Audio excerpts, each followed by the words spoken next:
প্রিয় শিক্ষার্থী, সুজিবা ডিগ্রি কলেজের শেখ রাসেল ডিজিটাল ল্যাব থেকে তোমাদের সবাইকে আজকের পরিসংখ্যানের দ্বিপদী বিন্যাসের ক্লাসে স্বাগতম। আমি আজকে দ্বিপদী বিন্যাসের একটি সমস্যা নিয়ে আলোচনা করব। ইতিপূর্বে দ্বিপদী বিন্যাস সম্পর্কে আমি বিস্তারিত দুটি ক্লাস নিয়েছিলাম এবং আজকে সেই ক্লাসের আঙ্গিকে আমরা একটি সমস্যা নিয়ে আলোচনা করব।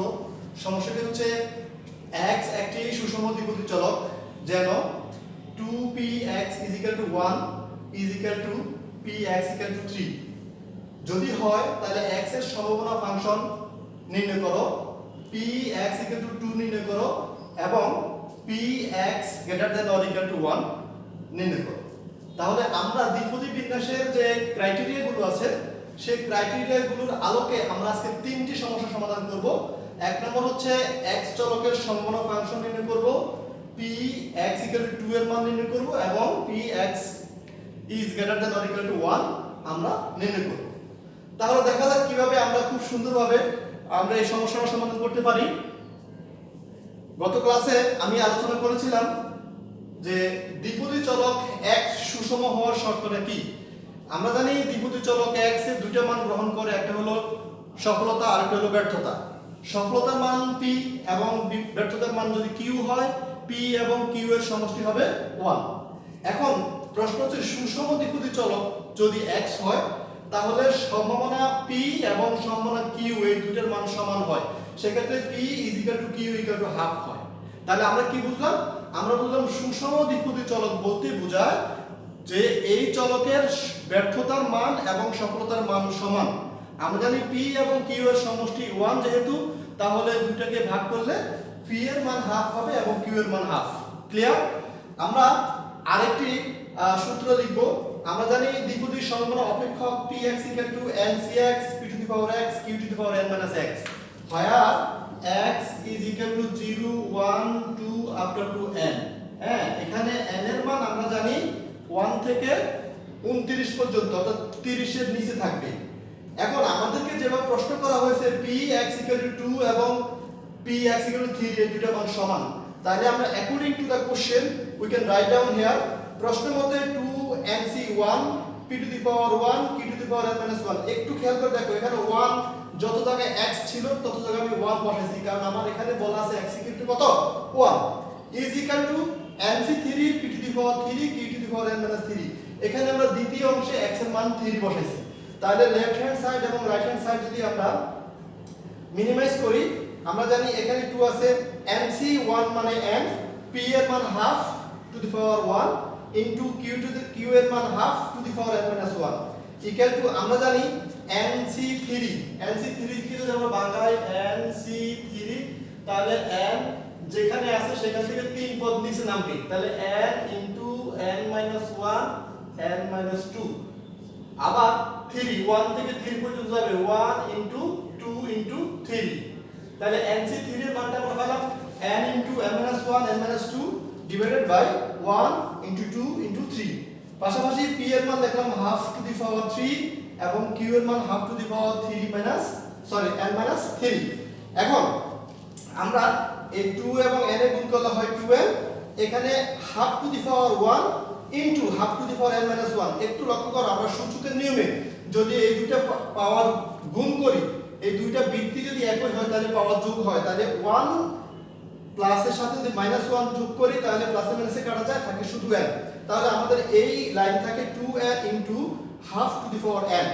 সিমিলারলি আমাদের ডান পাশে থাকে n ইনটু n - 1 n - 2, এখানে 2 একে 2 3 দুগুণে 6 মানে 6 ইনটু এখানে আবার have to the power 3 into have to the power n - 3। আমরা সূচকের নিয়মে যদি এই দুটো গুণ করি তাহলে পাওয়ার যোগ হবে, তাহলে 3 এবং -3 যোগ করলে হয় 0, তারপরে থাকে have to the power n।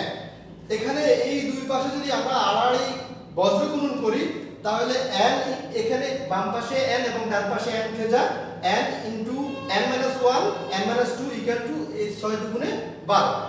আমরা এটাকে যদি এবার গুণ করি n² - 3n প্লাস 2, আর এই 12 ছিল সমান সমান চিহ্নের ওই পাশে প্লাস, আমরা বাম পাশে নিয়ে আসছি মাইনাস।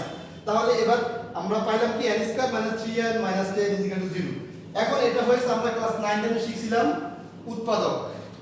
উৎপাদক এটা হলো মিডল টার্ম, তিনটি পদ আছে, আমরা এটাকে ভাঙায়া চারটি পদ বানাবো। তোমরা অবশ্যই অবগত আছো আমরা প্রথম এবং শেষ পদ দুটি গুণ করব মনে মনে, ওই গুণফলের উৎপাদক করব, মধ্যখানটা ভাঙাবো এমন ভাবে যাতে করে যোগ বিয়োগ করলে মধ্যখানেরটা হয় আর গুণ করলে দুই পাশটা গুণফলের সমান হয়। আমরা জানি n স্কয়ার এবং -10 এর গুণ করলে হয় -10 n স্কয়ার, মধ্যখানে আছে 3n, তাহলে 10n স্কয়ার কে আমরা যদি এবার 5n -5n এবং +2n লিখি তাহলে মাইনাসে প্লাসে গুণ করলে হয় -10 5 দুগুণে 10 n স্কয়ার। তাহলে হয়ে গেল মিডল টার্ম। এই দুই পদ থেকে আমরা কম নিলাম n, তাহলে হলো কি n - 5, এই দুই পদ থেকে নিলাম +2 n - 5, এবার দুই পদ থেকে n - 5 কম নিলাম, তাহলে এখানে হলো n, এখানে 2 n + 2। ওকে, আমরা উৎপাদকের একটি বিশেষ ক্রাইটেরিয়া আমরা জানি, ক্লাস 9 এ আমরা পড়ে আসছি, কতগুলো উৎপাদকের গুণফল শূন্য হলে ইহারা আলাদাভাবে শূন্য হয়। তাহলে n - 5 ইনটু n + 2 এই দুটো উৎপাদকের গুণফল শূন্য হলে হয়তো প্রথম অংশ শূন্য নয়তো দ্বিতীয় অংশ শূন্য, অবশ্যই শূন্য হতেই হবে যে কোনো একটা, অন্তত একটা। এখন n - 5 ইকুয়াল যদি শূন্য ধরি তাহলে n ইকুয়াল 5, আবার n + 2 ইকুয়াল যদি শূন্য ধরি তাহলে n এর মান হয় -2। কিন্তু n এর মান কখনোই -2 গ্রহণযোগ্য না, কারণ এখানে n হচ্ছে শ্রেষ্ঠ সংখ্যা। তো কোনো একটি দ্বিপদী চলকে কখনোই n এর মান শূন্য হয় না, তাহলে n cannot equal -2, তার মানে n এর মান ঋণাত্মক হতে পারে না। তাহলে আমরা পাইলাম n এর মান 5। এবার আমরা দ্বিপদী সম্ভাবনা অপেক্ষকের মধ্যে যদি n এর মান বসাই দেই, ncx p⁻x q⁻n - x, তার মানে যেখানে n ছিল সেখানে আমরা বসাবো 5, তাহলে 5cx p⁻x q⁻5 - x। Okay my dear student, আমাদের এটাই নির্ণয় করতে বলছে প্রথম অংশে। প্রথম অংশে বলা হয়েছিল x এর সম্ভাবনা ফাংশন নির্ণয় করো, তাহলে x এর সম্ভাবনা ফাংশন হলো যে 5cx, p এর মান বসাইছি ½ q এর মান বসাইছি ½ x। ওকে, এইবার আমাদের দ্বিতীয় অংশের প্রশ্নের উত্তরে যাব। আমরা নির্ণয় করতে বলছে px = 2। আমরা যখন সম্ভাবনা ফাংশন নির্ণয় করতে পারছি, তাহলে এখানে যেখানে যেখানে x আছে সেখানে আমরা জাস্ট 2 বসাই দেব। তাহলে 5c2 half square into ½ 2।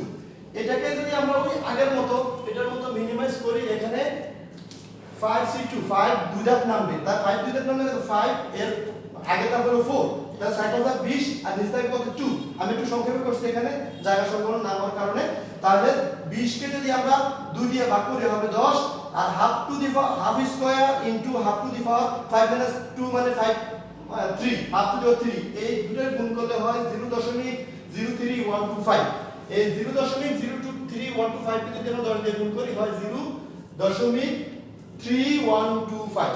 তাহলে আমরা px = 2 এর মান পাচ্ছি 0.3125।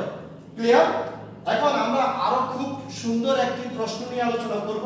এই প্রশ্নটা অনেক শিক্ষার্থী অনেক সময় বুঝতে ভুল করে। এখানে বলা হয়েছে px > 1। আমরা জানি x এর মান সর্বনিম্ন কত হয়? 0, তারপরে 1, তারপরে 2, এইভাবে পর্যায়ক্রমে বাড়তে থাকে। কিন্তু আমাদের এখানে বলা হয়েছে x এর মান must be greater than 1 or equal 1. That means x এর মান cannot become less than 1. আমরা জানি 1 থেকে ছোট সংখ্যা হলো 0, তাহলে 0 হতে পারবে না। x এর মান যতই হোক না কেন সবগুলো সমষ্টি আমরা জানি 1, তাহলে বোঝা গেল x এর মান 1 থেকে যদি আমরা p0 বাদ দিয়ে দেই তাহলে সবগুলো মানুষে কাউন্ট করে। তাহলে আমরা 1 - p0, তো p0 এর মান আমরা এখানে নির্ণয় করছি উপরে 0.03125। তাহলে 1 - 0.03125 যদি বিয়োগ করে দেয় তাহলে হয় 0.9695। তাহলে আমরা কি করলাম আজকে? আমরা দ্বিপদী বিন্যাসের একটি সুষম দ্বিপদী চলক x এর মান আমরা বসায়া সম্ভাবনা ফাংশনের মান নির্ণয় করলাম। x এর মান যখন 2 তখন সেই ফাংশনের মান কত হয় নির্ণয় করলাম। x এর মান যখন >= 1 তখন কি হয় সেটা আমরা নির্ণয় করলাম। এই প্রশ্নটা আমার দৃষ্টিতে 95% ইম্পর্টেন্ট। তোমরা যদি এই প্রশ্নটা একটু মনোযোগ দিয়ে অনুশীলন করো, আমার ক্লাসটা যদি মনোযোগ দিয়ে একটু বোঝার চেষ্টা করো, পাশাপাশি বাড়িতে বই নিয়ে বসো, তোমরা এটা বুঝতে পারলে যতগুলো দ্বিপদী চলকের দ্বিপদী বিন্যাসের গাণিতিক সমস্যা আছে তার মধ্যে এটা ইম্পর্টেন্ট এবং এটা পরীক্ষায় আসার সম্ভাবনা 99% sure. Okay, that's all today my dear student. Next ক্লাসে আমরা আরো একটি গাণিতিক সমস্যা নিয়ে হাজির হব। ততদিন ভালো থেকো, সুস্থ থেকো, সবাই বাসায় নিরাপদে থেকো, করোনা ভাইরাস থেকে নিজেকে রক্ষা করো, নিজ পরিবারকে রক্ষা করো। ধন্যবাদ সবাইকে।